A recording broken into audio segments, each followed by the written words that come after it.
এই জায়গায় তুমি মন মরা দাঁড়াইছো কে? তাই কি করব, দেশের যে অবস্থা, চারিদিকে শুধু হাহাকার চিৎকার, এগুলা শুনতে কি ভাল লাগতেছে? তাই একটু প্রকৃতির শব্দ শুনতেছি এখন। ও আচ্ছা, যাই হোক, তোমাকে আমি আজকে একটা প্রশ্ন করবো, ঠিক আছে?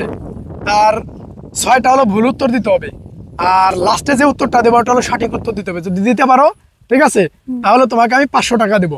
আর যদি না দিতে পারো, তুমি আমাকে 500 টাকা দিবা। রাজি?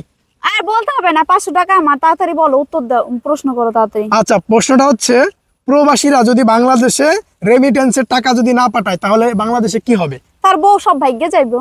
প্রবাসী বউ চলে যাবে? হ্যাঁ। না না না, এটা হয় না, এটা হয় না, এটা সঠিক উত্তর না। হবে, এটা হবে, 100% হবে। টাকা না দিলে কোন বউ থাকবে ভাই? তুমি যদি আমার খরচ বহন না করো, আমি তোমার ঘরে কয়দিন থাকবো? এটাই প্রথম উত্তর। না না, চলে যাবে। এটা বলা হয় নাই, তোমাকে বলা হয়েছে যে প্রবাসীরা যদি রেমিটেন্সের টাকা দেশে না পাঠায়, তাহলে দেশের কি হবে? ওই দেশেরই বউ ভাইকে যাবে, একজনের বউ আরেকজন নিয়ে যাবে, এটাই হবে দেশে। এবার দাও, এটা হয় নাই, এটা ঠিক আছে? প্রথম উত্তর, আমি দ্বিতীয়টা আরো বলবো। 5টা হ্যাঁ, আরো উত্তর দেবে। 5টা আছে। তুমি আরেকটা সুযোগ দিলাম, আরেকটা উত্তর। দ্বিতীয়টা হচ্ছে, ওর ছেলে মেয়ে লেখাপড়া করতে পারবে না। কেন জানো? টাকা না পাঠালে লেখাপড়া করবে কেমনে? 3 নাম্বার হচ্ছে গিয়ে, ওর বাবা মা মানে প্রবাসী যে ফ্যামিলি আছে, ওদের অবস্থা, আর্থিক অবস্থা আরো ডাউন হবে, ওদের কষ্ট হবে। আচ্ছা দাঁড়াও, আমি ব্যাখ্যা দিয়ে দিছি। তাদের ছেলে মেয়ে লেখাপড়া করতে পারবে না, হ্যাঁ। আগের মাসে তো পাঠাইছে, সে টাকা দিয়ে করবে।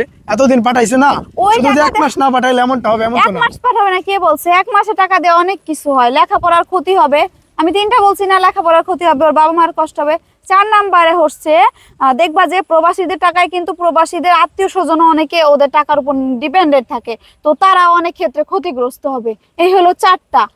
এই দাঁড়াও দাঁড়াও, আর তুমি 4টা উত্তর আমার- দিছো? হ্যাঁ, হ্যাঁ, বলো তুমি বলো। আমার কথা শোনো। 5 নাম্বারটা হচ্ছে, প্রবাসীরা যদি রেমিটেন্স না পাঠায়, তাহলে ওই যে বা মার্কেট, তারপর হচ্ছে দোকান, শপিং, এদেরও একটু ক্ষতি হবে। কেন জানো?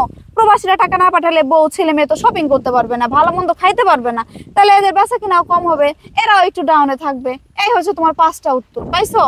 5টা উত্তর পাইছি, তাহলে হ্যাঁ। লাস্টে সঠিক উত্তরটা বলো তো। সঠিক উত্তর কি এটা জানো? যদি বলতে পারো তাহলে 500 টাকা পাবা। সঠিক উত্তর হচ্ছে, প্রবাসীরা যদি রেমিটেন্স না পাঠায়, সবচাইতে বড় সত্যি কথা এবং সঠিক উত্তর হচ্ছে, দেশের অর্থনৈতিক যে অবস্থাটা, এইটা মানে down down down down down হয়ে যাবে। ডাউন হয়ে যাবে? হ্যাঁ, সরকারে কিছু হবে না? সরকার একটা চাপের মুখে পড়বে। অবশ্যই একটা দেশের অর্থনীতি যদি ডাউনে যায়, তাহলে তো অবশ্যই দেশের ক্ষতি হবে। সরকার একটু ডাউনে চলে যাবে, সরকারেরও একটু ক্ষতি হবে, অবশ্যই ক্ষতি হবে। দেশের ক্ষতি হলে সরকারের ক্ষতি হবে, জনগণের ক্ষতি হবে, সবারই তো ক্ষতি হবে। এটাই হচ্ছে সবচাইতে বড় সত্যি এবং সত্যি কথা। এখন 500 টাকা দাও, বুঝছেন? তুমি কি সঠিক উত্তর দিছো? হ্যাঁ, আমি সঠিক উত্তর দিছি। যাই হোক, সবাই একটু বলবেন যে আসলে আপনাদের আপু কি সঠিক উত্তর দিতে পারছে কিনা। যদি সঠিক উত্তর দিতে পারে, তাহলে তাকে আমি 500 টাকা দেবো। কি মনে হয়, তুমি কি সঠিক উত্তর দিতে পারছো? আমি দিছি, তুমি 500 টাকা দাও তো আগে। হ্যাঁ? 500 টাকা দাও। আচ্ছা ঠিক আছে, তোমাকে আমি 500 টাকা 500 করে টাকা দিচ্ছি। দাও। মানি ব্যাগ থাও রে ভাই। মানি ব্যাগ থোয়া থুই নাই, যাও। 500 টাকা এখান থেকে আমার।